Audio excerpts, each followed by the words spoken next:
இன்றைக்கி நம்ம பணியாரம் எப்படி செய்யுதுன்னு பார்க்கலாம். நாகர்கோவிலில் அப்பா செஞ்சது 1.5 கிலோ பச்சரிசி மாவுக்கு 3/4 கிலோ சர்க்கரை எடுத்திருக்காங்க. சர்க்கரையை தட்டி நல்லா பாவு காய்ச்சி எடுத்துடணும்.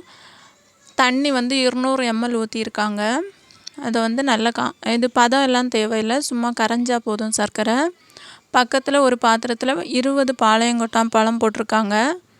அது இந்த சர்க்கரையை அதில் வடிகட்டி ஊற்றிட்டு நல்லா ஆற விட்டுருங்க. பழம் எவ்வளோ போடியமோ அவ்வளோ சாஃப்டாக இருக்குமா. நிறைய பழம் போட்டால் நல்லா சாஃப்டாக இருக்குமா. அதை பழம் போட்டு அதில் அந்த சர்க்கரையை ஊற்றி ஆற வச்சு நல்லா ஆறணும். கொஞ்சமும் சூடு இருக்கக்கூடாது. நல்லா ஆறின பிறகு தான் நம்ம கை வச்சு தான் அந்த பழத்தை பிசைய முடியும். கரண்டி வச்சு எல்லாம் பண்ண முடியாது. கை வச்சு நல்லா பிசைஞ்சு விட்டுட்டு அதிலே அந்த மாவையும் கொட்டி கொஞ்சம் கொஞ்சமாக கொட்டி நல்லா மிக்ஸ் பண்ணி எடுத்துடணும்.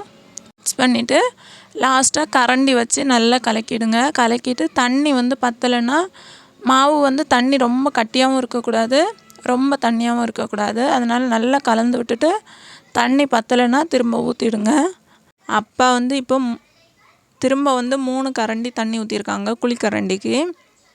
ஃபஸ்ட்டு பாவு காய்க்கும்போது தண்ணி ஊற்றுனாங்க. அதுக்கப்புறம் இப்போ 3 கரண்டி ஊற்றிருக்காங்க. ஊற்றி நல்லா கலந்து விட்டுட்டு அதில் கொஞ்சம் சோடா பொடி போட்டிருக்காங்க. போட்டு திரும்பவும் அதை நல்லா கலந்து விடணும். கலந்து விட்டுட்டு கலக்கணும். கலக்கிட்டு திரும்ப எண்ணெயை சூடு பண்ணி எண்ணெயில் ஊற்றுறாங்க. எண்ணெயில் அந்த சின்ன சின்னதாக இருக்குது. அது வேறு ஒன்றும் இல்லை, நேற்றைக்கு அதிரசம் போட்டாங்க. அதில் உள்ள கசகசா தான் அந்த எண்ணெயில் மிதக்குது. இப்போ பணியாரம் ஊற்ற தொடங்கிட்டாங்க. அவ்வளோதான், பணியாரம் ரெடி ஆயிட்டு. இது 1 கிலோ பச்சரிசி மாவு எடுத்திங்கன்னா 1/2 கிலோ சர்க்கரை அந்த அளவில் செய்யணும். ஈஸி தான், ஒரு டைம் செய்து பாருங்கள்.